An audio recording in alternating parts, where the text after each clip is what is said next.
Hello everyone, my name is Jack and I've just finished watching episode 1 and 2 of the Obi-Wan Kenobi mini-series and I was correct.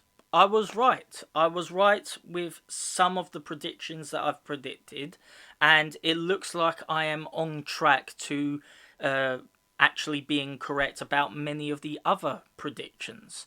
Only time will tell. I will be watching the rest of the mini-series. But before I actually talk about episode 1 and 2, I want to talk about a particular comment that someone has said. And this person had said, that maybe they were biased because they were black and bisexual. And what I want to say is yes, you are. You are biased. You saw that this was a black character and you identified with that black character solely because they were black. That is being biased.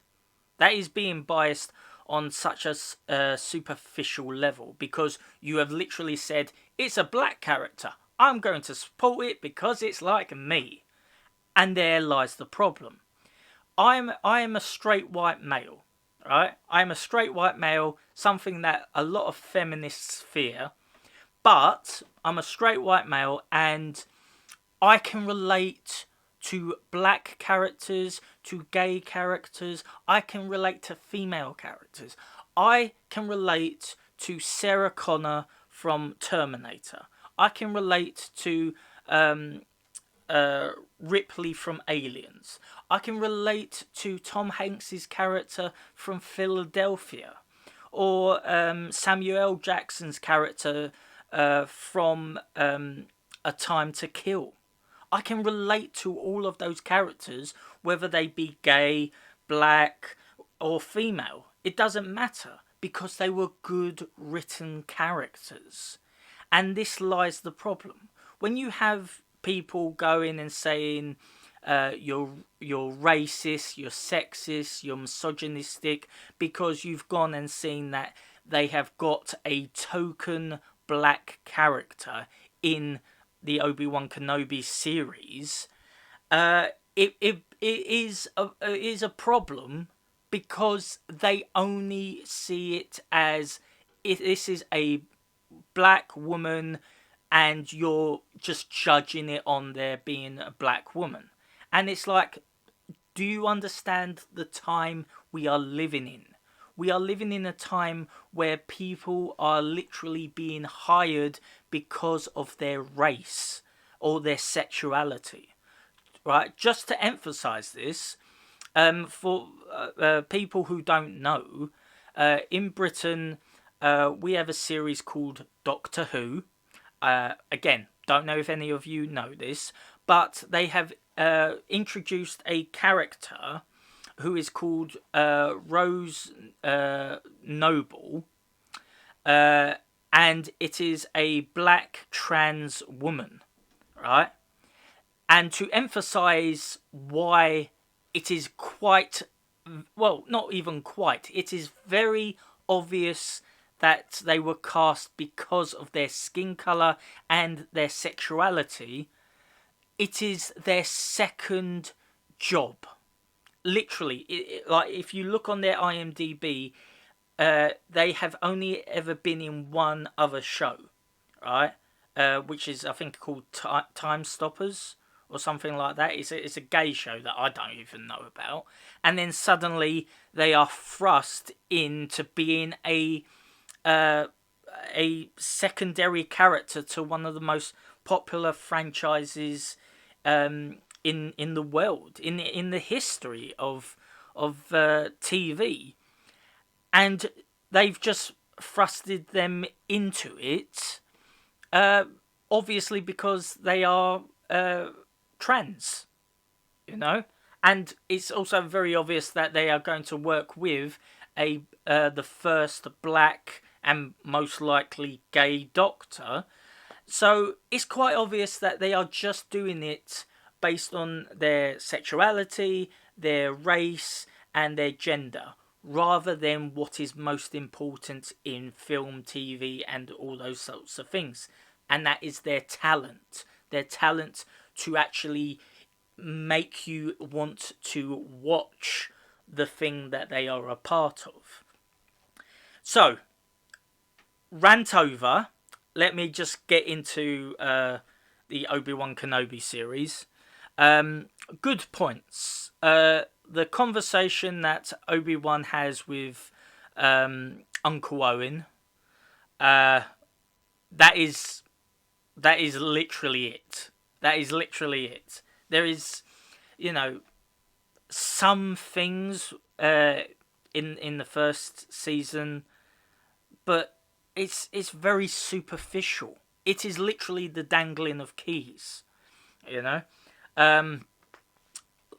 Princess Leia gets kidnapped, and Princess Leia's, she's a focal character.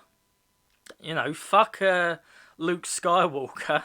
Obi-Wan goes and rescues, Leia, and this goes into like the second episode, and yeah, Obi-Wan goes, rescues Leia, and I just want to say that the character of Leia in this is a bitch. She is a snarky little bitch.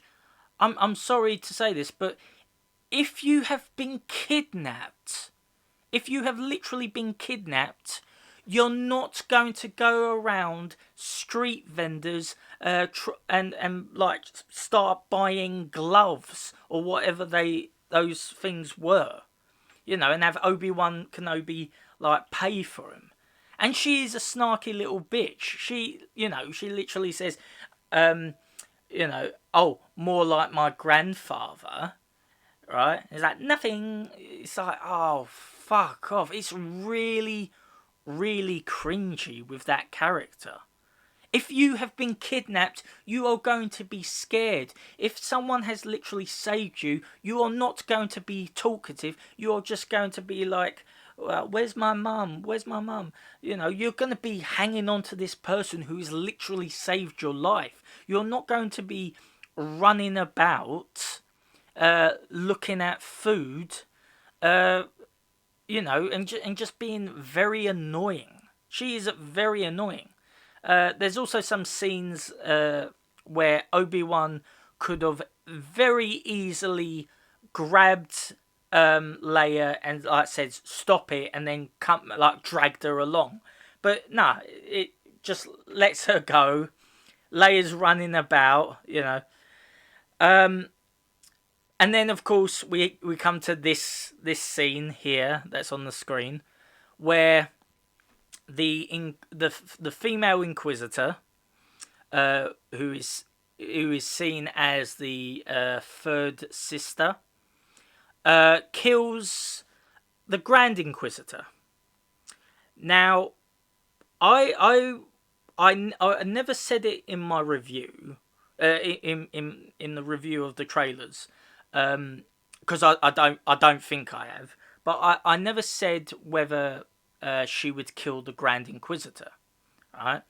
I had an inkling that she would do it, but it would be the second to last episode.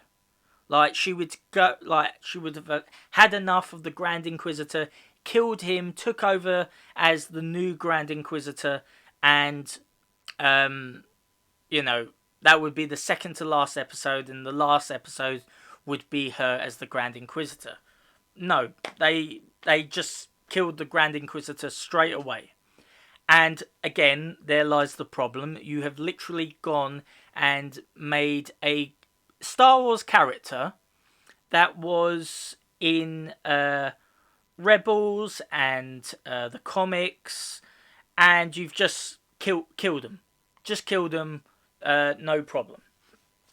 Which actually makes me think, I can't remember because it's been a long time since I've seen Rebels, but did the Grand Inquisitor actually like die in that series? Because I can't remember. If he did die in that series, then surely that would mean that Star Wars Rebels was non-canon, or they just messed up the canon. I mean, it's a small thing. It's a small thing because I can't remember whether he does actually get killed in Rebels. Uh, but yes, you've gone and you've just brought in this brand new character to kill an established character for no other reason than to prop up this new character. Uh, the Black Inquisitor is very annoying. She is not threatening in at all. One iota is she not threatening because all she does is she shouts. That's all it is. Where are the Jedi? And it's like you're not intimidating, love. You're really not. You're just shouting. You're just shouting, and it's not intimidating. Vader never shouted. You know, he may have been agitated. He may have said, "I want those rebels alive," but he never he never went, "Where are the Jedi?" He was, in many cases he was calm and collective, right? In others he was snarky, right? In others still he was silent and ominous, right? But he never shouted, with probably the exception of no. But apart from that, which is, a more believable reaction to I'm going to shout to be more intimidating, it's not a strong look for a supposedly intimidating character. Also, also, uh, you know, Obi Wan Obi Wan should have easily killed her. Obi Wan should have easily killed her. I can understand why Obi Wan didn't go and face off against the Grand Inquisitor because the Grand Inquisitor reveals. Oh, sorry, no, sorry. I should say, um, the girl actually says that Anakin is still alive, and it it intimidates Obi-Wan Kenobi, which straight away, uh, how did the girl know that Anakin was Darth Vader? Like how? And also from my knowledge, that's supposed to be a really big kept secret. Like that is supposed to be like one of the biggest secrets out there. That Anakin is Vader.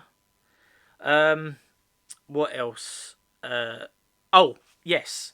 I did make a prediction that she herself would find Obi-Wan Kenobi.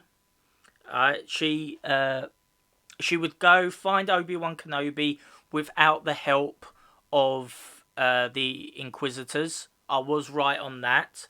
Yes, they did say that they have been searching for 10 years, but it wasn't until she herself decided, I'm going to go and look for Obi-Wan Kenobi on my own.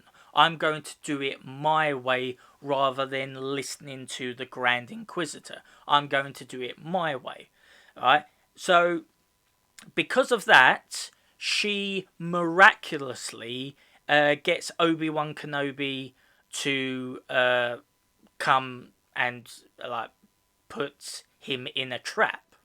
right? Which is a little better, than a little better than her just discovering, um, discovering Obi-Wan, but still, the simple fact that she never told the Inquisitors her plan is a big flaw. And even if she did tell the Inquisitors the plan, the simple fact that you had the Grand Inquisitor, whose job it is to find Jedi, the simple fact that the Grand Inquisitor decided not to go with the plan is a failure on the character of the Grand Inquisitor. It is literally, again, trying to make all of the male characters very dumb to prop up this new female inclusive character. I don't know if there's anything else to say. Like, there were some bad CGI choices, some bad green screen. Yeah, I think that's really it. If I do think of something else, I'll include it in my next video, which will be sometime next week. Yeah.